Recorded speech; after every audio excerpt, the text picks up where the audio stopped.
மாண்புமிகு பேரவைத் தலைவர் அவர்களே, உழவர்களின் பெருந்தலைமையை புறநானூற்று பாடலில் வரகும் திணையும் உள்ளவை எல்லாம் இரவல் மாக்கள் உணக்கொல தீர்ந்தன குறித்துமாறு எதிர்ப்பை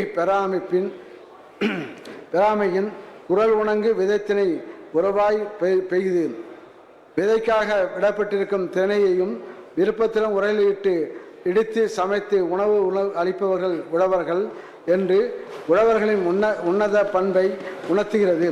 வறிய நிலையில் இருந்தாலும் பெருந்தன்மையோடு இருக்கும் இத்தகைய உழவர் பெருமக்களின் நலனை பேணி காக்கும் அரசுதான் நம் அரசு.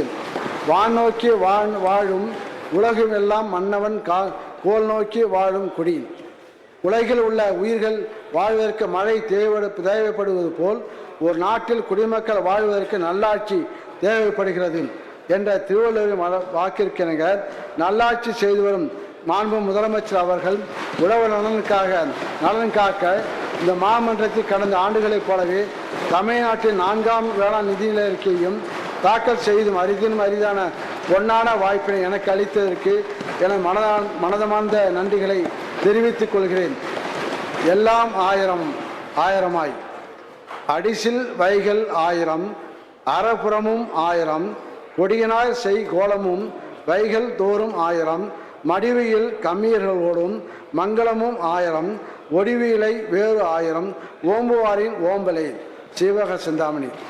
வளம் நிறைந்த நாட்டில் உள்ள ஊர்களில் நாள்தோறும் கிடைக்கும் உணவு வகைகள் 1000 அறச்சாலைகள் 1000 அங்கே மகளிர் ஒப்பனை செய்து கொள்ள மணி மாடங்கள் 1000 மேலும் செய்தொழில் சிறிதும் சோம்பல் இல்லாத கம்பியர் 1000 அதனால் நிகழும் திருமணங்களும் 1000 நாட்டில் தவிர்தலன்றி காவல் செய்யும் பாதுகாவலரும் 1000 எனும் திருத்தக்க தேவர் அவர்கள் சீவக சிந்தாமணி காப்பியத்தில் கூறியுள்ளதை போலவே மக்களின் பசியையும் விவசாயிகளின் வறுமையும் அறவே அழித்து ஒழித்தல், உணவு பாதுகாப்பு அளித்தல், ஊட்டச்சத்துள்ள உணவை வழங்குதல், வாழ்வாதாரத்தை மேம்படுத்துதல், இயற்கை வளங்களை சிறப்பாக கையாளுதல், சுற்றுச்சூழலை பாதுகாத்தல், வளங்குண்டாத வளர்ச்சியை அடைதல் ஆகிய பணிகளில் மாண்பு முதலமைச்சர் அவர்களின் வழிகாட்டுதலில் சிறப்பாக நடைபெற்று வரும் மேலாண்மை உடல்நலத்துறையின் பங்களிப்பினை மேலும் மெருகூட்டி வேளாண் பெருங்குடி மக்களின் வாழ்க்கையை மேம்படுத்துவதே 4ஆம் வேளாண் நிதிநிலை அறிக்கையின் மேன்மையான நோக்கமாகும்.